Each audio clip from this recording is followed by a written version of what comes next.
लेकर यहाँ पर हम योगा से निरोगी काया किस तरह से हम प्राप्त कर सकते हैं, इसके ऊपर हम चर्चा करने वाले हैं। यहाँ पर मैं आपको बताऊंगा कि भ्रामरी प्राणायाम हमारे लिए क्यों आवश्यक है, क्यों हमें रोजाना भस्त्रिका प्राणायाम करना चाहिए और किस तरह से हम अपनी विल पावर, अपनी इम्यूनिटी पावर को बढ़ा सकते हैं, अपने मनोबल को बढ़ा सकते हैं आज के इस समय में।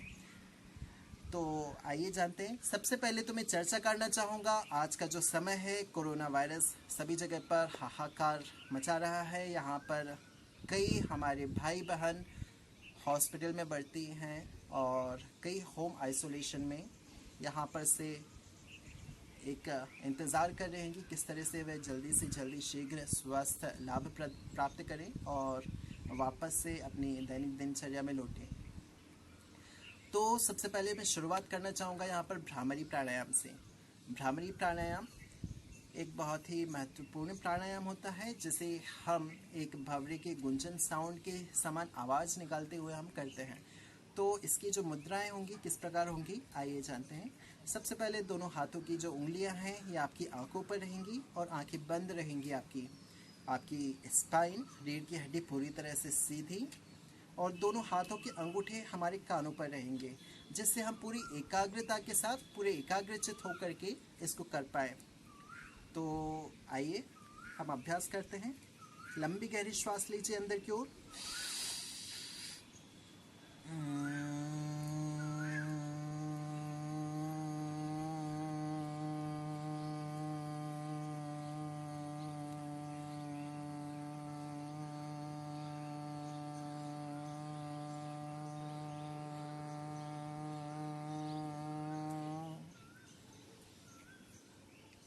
इस तरह से जब हम अभ्यास करते हैं भ्रामरी प्राणायाम का, इसे हमें रोजाना 10 से 15 बार यह अभ्यास सुबह और शाम दोनों समय करना है। तो इस अभ्यास से क्या होगा कि जब हमारा वाइब्रेशन के साथ जब हम आवाज़ निकालते हैं, माँ शब्द की दीर्घ आवृत्ति होती है, तो सीधे हमारे ऊपर की अपर बॉडी पर इफ़ेक्ट करता है और इसके साथ ही हमारा गला, हमारा जो लंग्स है, पूरी तरह से प्रभावित होकर के उसमें सुधार आता है। अब इसकी मैं वैज्ञानिक चर्चा आपको बताना चाहूँगा कि किस प्रकार से हम जब श्वास लेते हैं, गहराई से जब श्वास लेते हैं, तो ऑक्सीजन के साथ साथ नाइट्रोजन जो गैस है वो भी हमारे शरीर के अंदर आती है और इससे एक नाइट्रस ऑक्साइड का निर्माण होता है। नाइट्रस ऑक्साइड जो भी हमारे विज्ञान पढ़ने वाले भाई और बहन हैं उनको सभी को पता होगा कि इसमें एक एंटीबैक्टीरियल क्वालिटी होती है जो सारे बैक्टीरिया को ख़त्म करती है, उसकी रेप्लिकेशन को, जो आरएनए वायरस जो भी रहते हैं, जैसे कोरोना वायरस आरएनए वायरस है, तो इन सभी को ख़त्म करती है, पुनरावृत्ति को ख़त्म करती है और कहीं ना कहीं ये प्रभावित करती है हमारे शरीर में इम्यूनिटी पावर को बढ़ाने के लिए। तो हमारी इम्यूनिटी पावर ग्रो हो, इसके लिए हम भ्रामरी प्राणायाम का दैनिक अभ्यास करेंगे। इसके साथ साथ इसमें एक सूक्ष्म लाभ ये भी है कि इससे हमें कहीं ना कहीं मानसिक स्तर पर भी शांति प्राप्त होती है।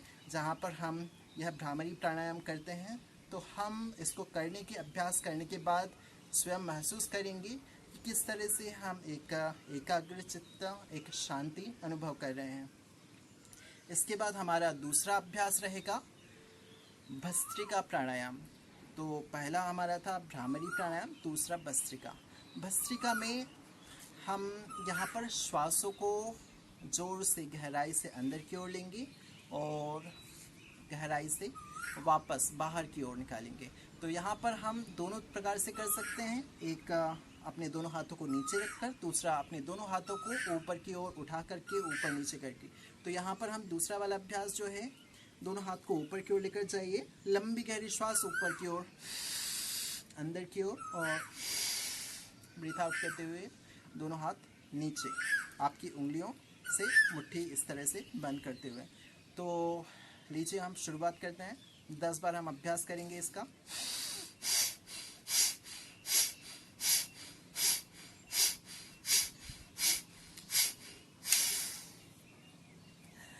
तो इस तरह से यहाँ पर हम जब अभ्यास करते हैं तो रोज़ाना हम यह अभ्यास का क्रम को दोहरा सकते हैं 4 से 5 बार। इसमें हम 10-10 बार की जो गुणन है उसमें हम यह लगातार अभ्यास कर सकते हैं।